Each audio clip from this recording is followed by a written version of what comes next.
Coming up on Full Sail Live, find out what amazing advice professionals from ESPN and other networks shared with our sportscasting students. Plus, an incredible story about a local football star whose stats are reminding some of Derrick Henry. And finally, it's Hall of Fame week here at Full Sail. We'll take a deep dive into all of the happenings on campus. All up next.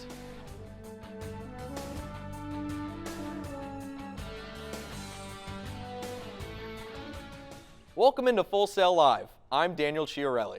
And I'm Titus Cleveland. This is one of the most exciting times of the year here at Full Sail. Hall of Fame week. From Oscar and Grammy winners to animators to creative directors and entrepreneurs. Our Hall of Fame alum have made significant contributions to their industries as well as the Full Sail community.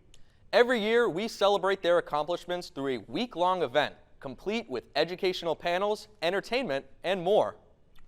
Hall of Fame 12 was full of conversations and laughter from start to finish. Students from all over the world worked on a mural together, just one of the many ways they showed off their unique talents. Put a crowd of creative students in a location for a week, and you create memories that will last forever. You'll find out why students were dressed to impress later on in the show. This week at Full Sail, we were honored to have some extremely talented professionals come and share their insights about the industry. It was a great opportunity for us to learn from some of the best and get some advice as we travel out into the working world. We were blessed to have ESPN anchors Matt Barry, Jay Harris, and Nicole Briscoe, along with former Golf Channel host Craig Can at Full Sail to speak with students from our sportscasting program. It was an amazing opportunity to ask professionals about the industry and what their advice would be for different situations. Harris and Barry told Dan Patrick School of Sportscasting grad Ellie Davis what makes the program so special. What is it about this school, this program? You could go anywhere in the country. Everybody knows who you are. Everybody would love the opportunity to talk to you. What is it about this place that keeps you coming back? Well, Ellie, I think it's the determination from the faculty to make sure that the people coming through this program are employed at the end of it or are skilled enough to not be out of work very long. And it's the determination of the students to learn everything that they can. The fact that something like this exists is invaluable to you guys. The fact that we can do this interview with lights and a cameraman and all of this and the live TV, this is experience that typically you don't get till small market TV. And so the fact that you guys get to do this now, work your way up and learn the ropes early, you guys really have no idea how good you have it. Another huge sportscasting event was our athlete to analyst panel. We had 3 color commentators from 3 different sports all speak about their own personal experiences. We were honored to have Charles Davis from CBS, Byron Saxton from the WWE, and AJ Przinsky from Fox Sports. It was great to hear about the different experiences they went through that led them to their current roles. The Dan Patrick School students are lucky to have these industry professionals as guest faculty members. They regularly do Q&As on Zoom. They also hop into classes virtually or in person to offer insight on whatever subject is being discussed, provide pointers on performance, and also share some career advice. Full Sail is known for having creative students express their artistic abilities from graphic design to recording arts and many more. This week, students from the software engineering program put their talents on display, showing off the impressive progress they've made on a 3D model F1 racing car to someone who knows a thing or two about racing. 5 months into creating the F1 model, students have logged in more than 3,000 3D printing hours. Building on their software and hardware skills, students pick up where others left off. The race car will act as a simulator with a video screen in front, giving the rider the full sensation of driving 200 miles per hour. ESPN anchor and former F1 reporter Nicole Briscoe stopped by the classroom to see the model for herself. This is incredible. Like the opportunity you have here to not only make this, you're making an F1 car. Like I'm a little blown away and a little speechless. So the opportunity to do that as a student and then to see it come together and it be so real. like I said, I'm a little speechless. Now I'm trying to get into like the mechanics of it, like how are you modeling it off of the real car, and have you talked to these people, and have you had the drivers in here yet? Like it's a fascinating process.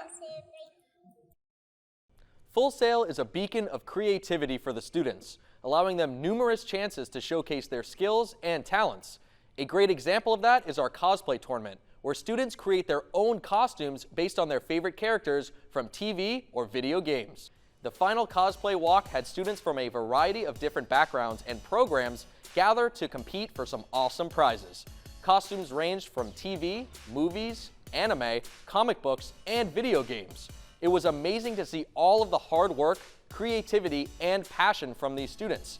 And there were some amazing costumes. There's my personal favorite, Chainsaw Man. The winner, or Best in Show, won a brand new 3D printer. The Orlando Health Fortress at Full Sail is the largest collegiate esports arena in the country. It's also the home of the Full Sail Armada esports team. 100 players can compete at the same time while also having up to 500 fans in attendance.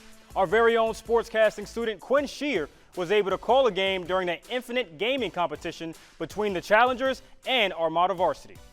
Games consisted of Rocket League, Halo Incident, and Apex Legends. What makes Hall of Fame week at Full Sail so special is the different interactions students have with one another. Due to the pandemic, we missed the last 2 years of that excitement. However, the students were determined to make up for lost time. We sent our guy Scott Kirk outside to see what the vibe was like on campus.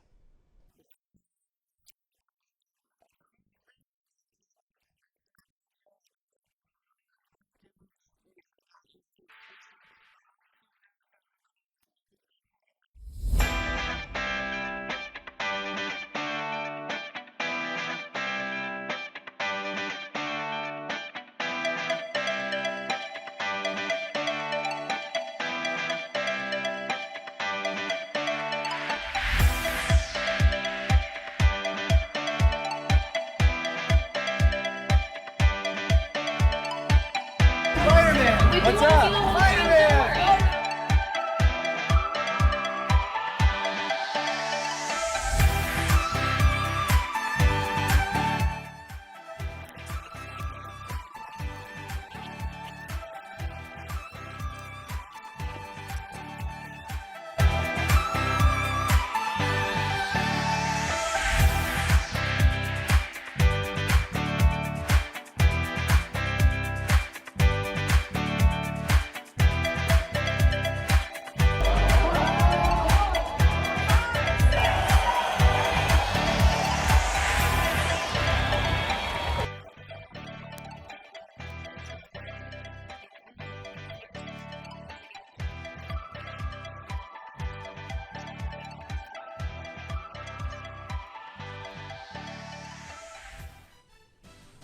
Coming up next, we take an inside look into our partnership with Rollins College, where our sportscasting students are able to gain real-world experience doing play-by-play and color commentary.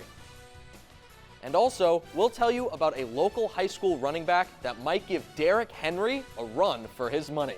All this and more when Full Sail Live returns.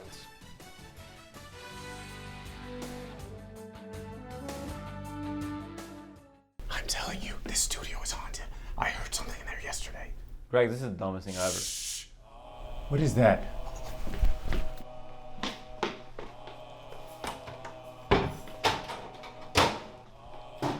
Dude!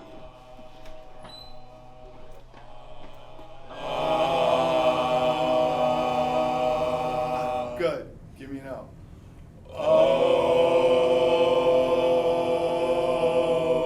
Good. If you want to be on camera, you want to be behind the camera, you want to do radio, podcast, whatever it is, this is a program in full. We're going to prepare you for what this industry is, and you're going to hear it from people who've been in the field, in the newsroom, in the control room for the last 20 years. The stuff that you guys are doing hands-on here, I can't express enough. It will benefit when you are on your own somewhere else. I'm hearing from people that I worked with years ago who say, I get what you're doing. Where was this before? We're on the cutting edge of doing something no one's ever done before, and the student is the one who benefits.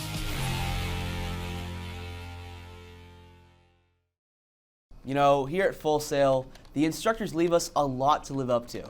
There's guys from ESPN, Fox Sports, NBC's Golf Channel. There's a lot of big suits to fill. Hey, does this look good?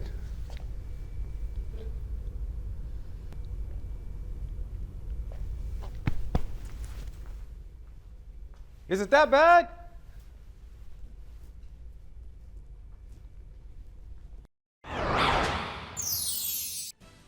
Welcome back.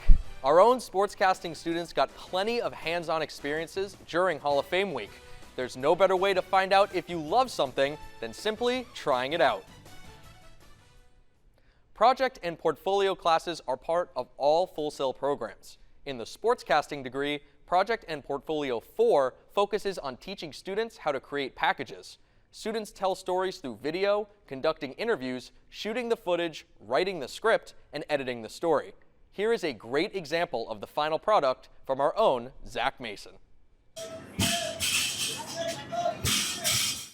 Baker, Florida, located in the Panhandle just about 20 miles from the Alabama state line, home of the Baker Gators, as well as the home of one special young man. My name is Caleb Wagner, and I broke the Florida single game rushing record with 535 yards. The Florida single game rushing record Wagner mentions occurred in 2012, set by NFL running back Derrick Henry with 502 yards. Almost 9 years later, Wagner broke the NFL star's state record with 535 yards. Sports writer, he said, you know, that's a lot of yards. Let me do some background check. And he found out what Derrick Henry's record was and that he had broke it. It was very special for our team. And then after the exposure and the news articles and, ESPN and Overtime Sports and all coming in, it kind of highlighted not only our team, our school, and our community. Not only has Caleb dominated on the field, there's something else that sets him apart from the others. Having, one hand has not limited anything he's done. So one thing that the guys around him understand is we don't make any excuses. So he's definitely been a leader with his work ethic, and he's been a great asset to our program. Some college coaches can be very hesitant because I have one arm. They're gonna because it's really a business. So they're taking a chance. And some of them aren't going to. It's just the way it is. Last season, Wagner averaged over 250 yards a game and had over 1,900 yards in just 8 games. Now coming into a senior season, however, the only number on his mind is 0, because that's how many college offers he currently has. It's been hard because, you see all the other kids around here kind of getting offers, and I'm like, it sucks, because I don't think some of them are better than me. I just think it's the hand thing for me that's really holding me back. Can he catch it? Yes, he can catch the football. How well is he in securing the ball? Because that would be something you would ask for a one-handed kid. Senior goals, not to let one guy tackle me, at least 2 or more. Have over 3,500 rushing yards. That's really it. 3,500 rushing yards? That's really it? I'd say not too bad for a kid from such a small town like Baker. King Henry, step aside. It looks like the prince is about to take your throne.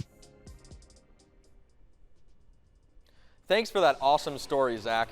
Now here's a list of the only running backs in Florida high school football history who have eclipsed the 500-yard mark in a single game. But here's one thing to consider. Derrick Henry set the record on 45 carries, while Caleb Wagner set the record in only 25 carries. Cultural diversity in the classroom is on the rise. It's more important than ever to be able to work with people from different cultures and social groups. The Dan Patrick School of Sportscasting has taken initiative. Through the Diversity in Modern Media course, students have open discussions about religion, sexual orientation, gender identity, and race and ethnicity, and its relationship to sports. Full Sail student Brandon Daniels gives us a closer look at one of the projects required in the course. The National Football League is the world's most successful sports league. They've generated over $6 billion in revenue despite a market focused solely in the U.S. Teams like the Dallas Cowboys and New York Giants are worth more than worldwide soccer titans, UEFA, and La Liga. Over the last 100 years, the NFL has built a wildly successful empire. Over the last 100 years, 110 people have owned controlling portions of NFL teams. All but 2 of them have been white.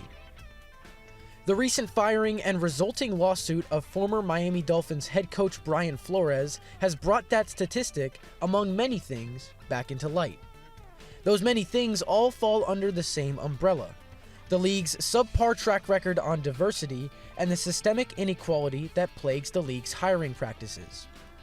The controversial Rooney Rule was put in place back in 2002 to ensure minority candidates' interviews at key positions, as head coaches and coordinators, as well as front office executives. On the surface, this worked. The year of the rule's inception saw just 2 black head coaches in the NFL.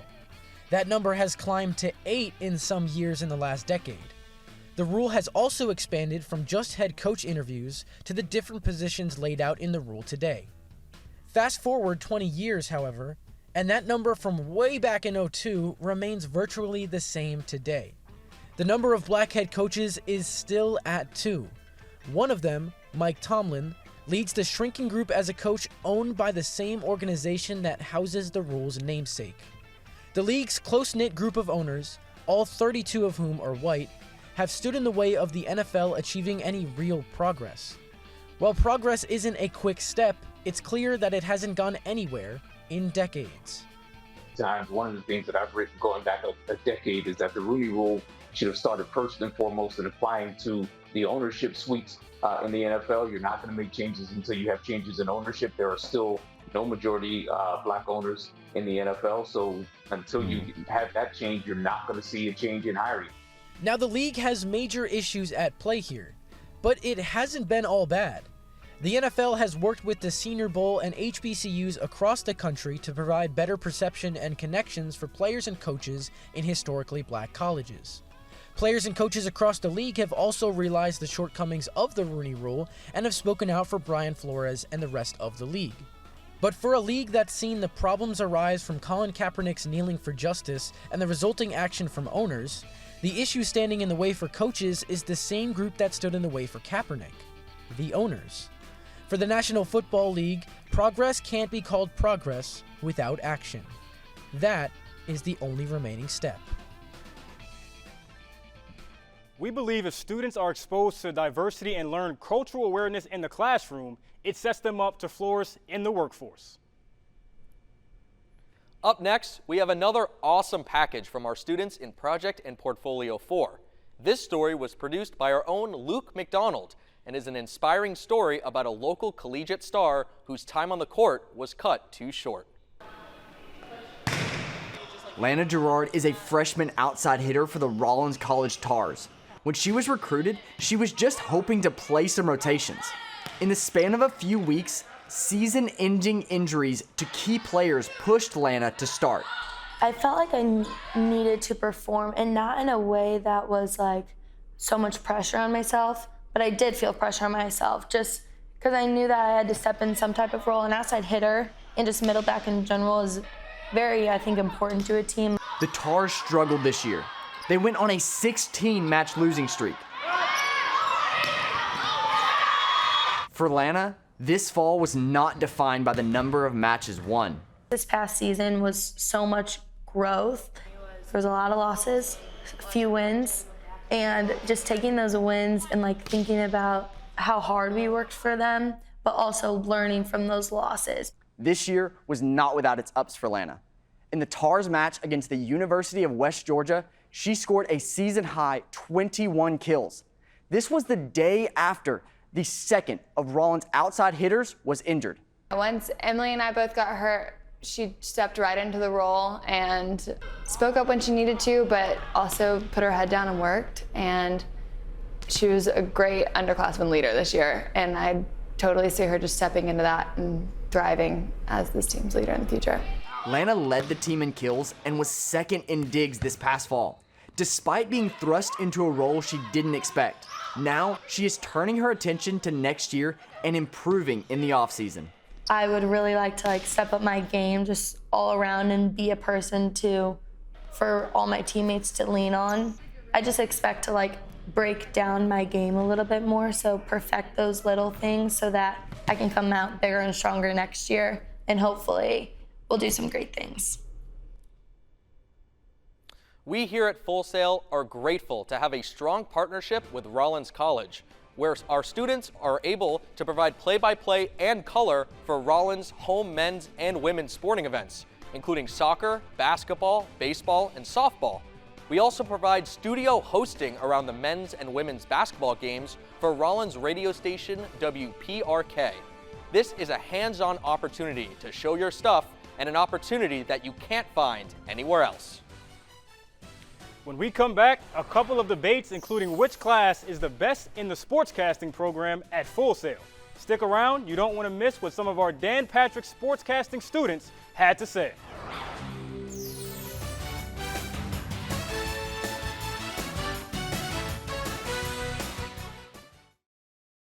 In sports, they talk a lot about living in the gym. Well, in sportscasting, it's living in the studio. Some people just take that too literally.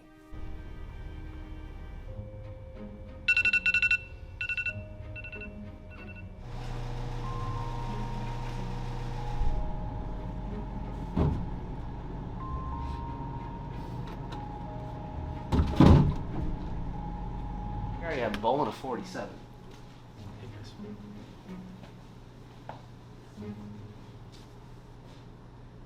Is that coffee?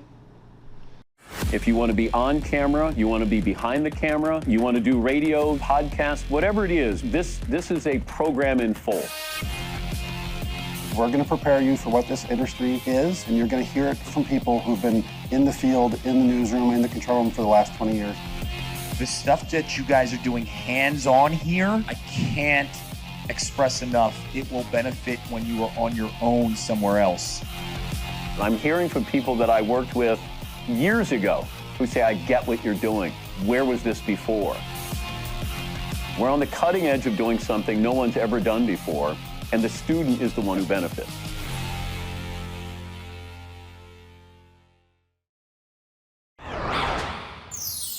Hey, I'm Nicole. I'm Matt. And I'm Jay. You might know us from ESPN. And you might be watching Full Sail Live.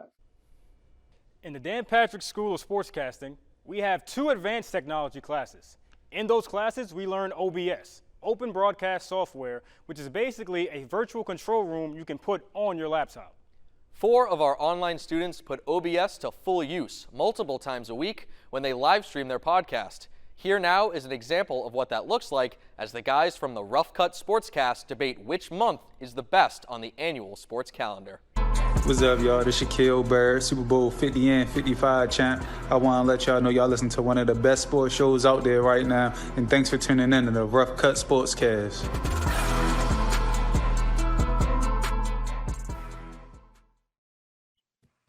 What is up, Full Sail Live? We are the Rough Cut Sportscast. I am the one and only Vinny Milani, joined by your boy AJ Johnson, Aaron the Mukesiah Mukes, and the smoothest voice in sportscasting, Dylan Kearns. We are here today to draft the best month in sports and get a definitive answer. This is where it gets decided. We are all 4 former Full Sail students, former and current Full Sail students. And guys, I don't think I've ever asked you this question. What is your favorite class at Full Sail? AJ, I'll start with you. Mine took place in the vocal training program, with Mac and Debbie and Christine, learning how to control your breathing and use your words. I've done that every day with every assignment I've had through the program. As a graduate, as of October of 2021, this one's easy. It's Rishi Barron's Project and Portfolio 7. He set the standard as far as what we got to see in the industry, and putting our demo reels together, it just put it over the top for the program. For me, it was Mr. Mike Stinton's broadcast writing class. I love learning how to write precisely and how to write for television. That was just, it helps a lot when it comes to writing those stories you end up getting later on. Guys, this is a very simple and easy answer. It's Robert Estasio's broadcast for advanced technology. It's how we do the Rough Cut Sportscast every single day through OBS. It allows us to really dive into what actually is going on behind the scenes in the productions at companies like ESPN and Fox and all those other companies that you could work for post Full Sail. I'm really glad I asked you guys that question. I'm very happy to learn that from you, but it's time to beat you guys and pick the best month in sports that everyone is going to know. We're doing this rough cut style. We'll be drafting. Aaron, you have the first pick. What is the best month in sports? There's only one pick here, and it's October. It's the middle of the NFL season. College football's in full form. You have the NBA and Major League Baseball going on. It's the only time of the year where all 4 major sports are playing. And then you throw in some other football and their rivalry matches. It's October, hands down. AJ, how do you follow that up? I follow that up with the actual best answer, and that is we talk about championships. That's why they play the game. And there's no better time for championships to be doled out except the month of June, where there are game 7s going on in hockey and in basketball. The finals are always the highlight of the season. Game 7s, they happen on my birthday in June as well. So clearly, June is the winner. That's hands down, sir. You actually said the wrong thing. You're right. Championships do happen in June, but the real championship happens in February. That's why February is the best month in sports. You have the Super Bowl, plain and simple. I can throw in the fact that the NHL is going in full force here after the All-Star break. Everyone's on that push for the playoffs. NBA, you do have the All-Star game with all the excitement there, but it's simple, guys. February, the Super Bowl. How can you go wrong? Dylan, I'm sorry. Yeah, I'm going to go with the month of April. You know, the MLB opening day happens then. The weather starts to warm up. It starts to get better outside as you head into summer. The NFL draft takes place. The college kids gets their name called on draft day. The NBA, NHL playoff races start to pick up, and some of the playoffs end up starting. And then you got the Masters, the best tournament in golf. Just the beautiful scenes there in Augusta. That's the best right there. And I think April's underrated.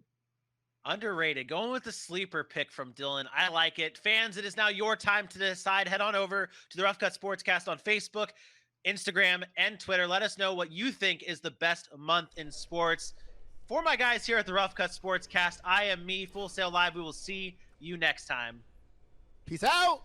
Man, Daniel, that got me thinking I should chime in on this conversation as well. And if you ask me, I have to agree with my man Dylan right there and say April is the best month in sports just because it's opening day. You got the fresh cut grass, you got the hot dogs at the vendors, you got, batting practice taking place. But not to mention that, you got April 15th, which is special to me, Jackie Robinson Day. It just, you can't ask anything better than that. But what about you, though?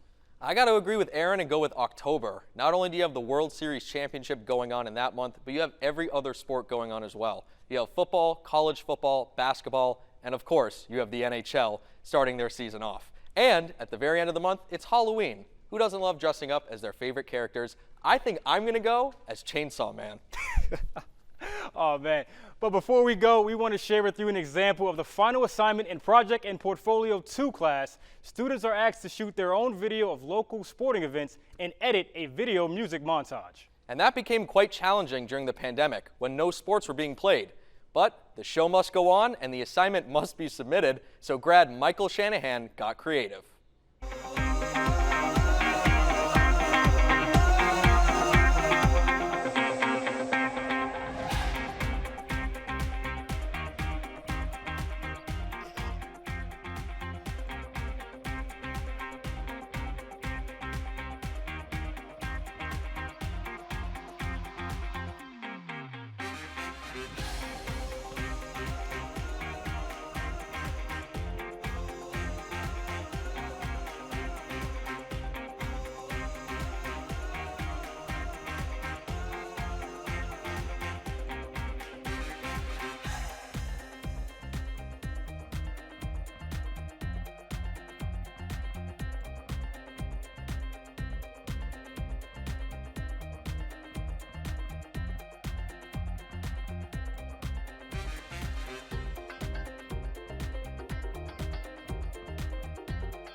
Well, that'll do it for this edition of Full Sail Live. If you are interested in the Dan Patrick School of Sportscasting and want to learn more, go to fullsail.edu.